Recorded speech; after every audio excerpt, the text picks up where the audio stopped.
Welcome to Marcos Espachula's cooking show.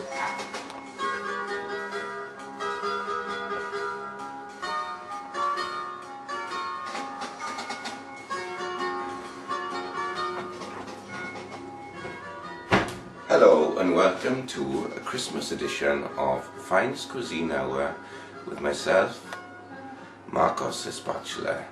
For today's Christmas special we're going to be doing short crust pastry for tomorrow's pie.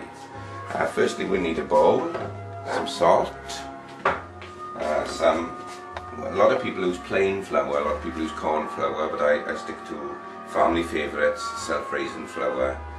It's about 26 pence from Lidl. It's a good quality grain, and it's not too bleached. And anyway, let's get into the festive spirit. So what I've got here, like I say, is it's quite a cold mixing bowl. It's important to keep everything cold when you're making pastry, and you don't spend too much time kneading it. Basically, you should measure out your flour. It's half fat to flour when you're making short crust pastry, and you can choose to use lard, butter. I prefer butter myself, and margarine. Like I say, if you make it with butter, it's very rich, and you know it's very pleasing when you eat the pie. So anyway, we'll make a start by pouring some flour into the bowl, yeah. And I don't know, I've got I would say probably about 5.5 ounces there of flour. So make sure the lumps are out of it. You could sieve your flour, that's the flour. That's the thing to do, is sieve your flour before you start flour. Anyway, what we do now is we take some butter, cut some butter off. This is sort of like going by, you know, I'm not really going on whether I'm using the right amount, but I think this is probably pretty close. It's going to make a nice rich short crust pastry. And if you can get the camera into the bowl, you can see that you just squeeze the butter really. It's quickly. You don't spend, you know, obviously too much time kneading it, because you're not really making bread, do you? Obviously a short crust pastry, so cold hands, they say, is the best thing to do whilst doing this.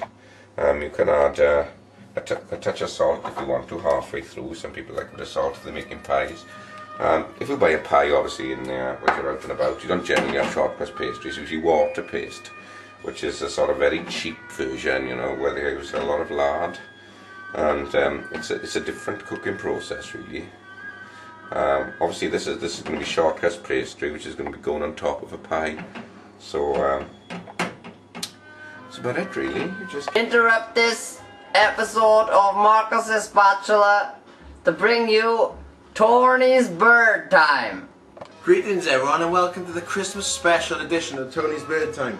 You join us at the most exciting time. As you can see, it's pitch black, and I'm lit by only the sky, and a bit of the outside, and a bit of the inside. Now, coming up is my bird time. You won't believe it this week. We're concentrating on the nocturnal species. That includes bat, owl, and bat. Even though bat's not technically a bird, but they've got wings, and that's what's important on Tony's Bird Time. Now if you join me, we're going to go for a little hunt. Quick! Now a lot of you will probably not appreciate the light we have here. It's simply the moon. Now, we're in the garden in Manselton. I'm hoping for about 3 species of bird. I've dropped the banana. Now, this time, I'm trying a completely unorthodox route of attracting the birds. Usually, obviously, you'd have the seed. But today I'm going for a fruit lure. Basically, what happens is I'm just going to be sticking around with these bananas, and with a bit of luck, within the next half hour or so, a rare bird will come to light. And welcome back to Marcos Espachula, my finest cuisine hour Christmas special.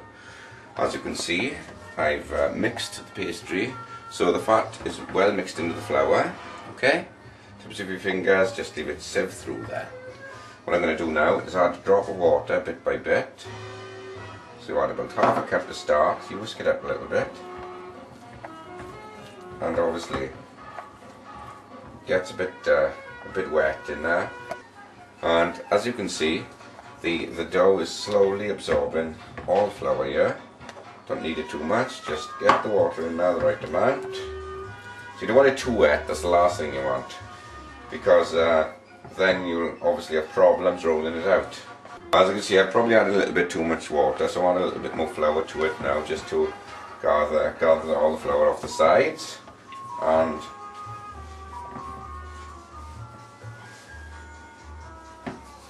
basically rub your hands together and it'll all come off and it'll all go back into the dough. Thing is, when you look at the flour you're going to use, I mean there's a lot of flours on the market these days. Like I said, you can use corn flour, you can use plain flour, but you can use self-raising flour, but you know, any flour will do, just like any dream will do. Welcome back, viewers, back to Tony's bird time. You're unfortunately we've missed the best bit. Would you believe that while you were away watching Marcus' spatula, my new idea, like the fruit lure, worked like, and every single banana's gone.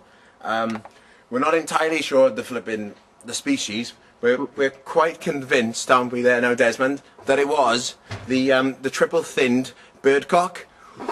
Yes, it's the triple thinned birdcock. And welcome back to Marcus' spatula. As you can see here, in the meantime I've been making a mince beef pie with potatoes, onions, carrots and onions. Great browning. Got the pastry ready here, got my work surface all prepared here, all clean and tidy. Get some flour to dust around here. So I'll spread that about there, and I'm just going to slightly roll this about here. Got a rolling pin ready. So should have taken this out of the fridge a bit sooner actually. Anyway, that's okay now, just keep rolling. Keep rolling. Pie, is it, man? Okay, so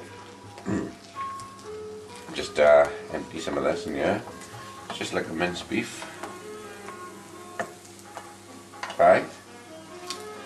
And Marcus' spatula's tip of the day is nothing to do with this. It's just to do with ice cubes. If your ice cubes are playing up, put them on the radiator for a while to calm down. This is a baby pie in case you get any babies turning up or anybody fancying a baby pie.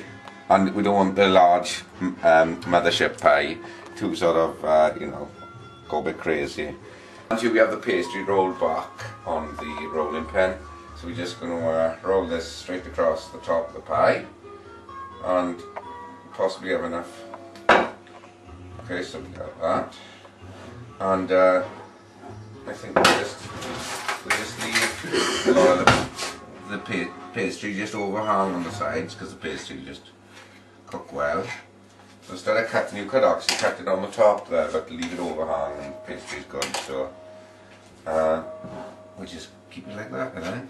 And before the pie goes into the oven, obviously you've got to glaze it with either egg, or you can use a number of things. You could use milk or egg or milk, or you could use other things, I suppose, but I've never tried that. But just sort of do that. Okay, we're just doing some pastry for the baby pie, and the big one's already gone in the oven, so this one can now follow suit. In the oven it goes. Okay, about 10 minutes and that should be done, and that's the pastry done for this year's Christmas special. There is a pastry in Mansleton.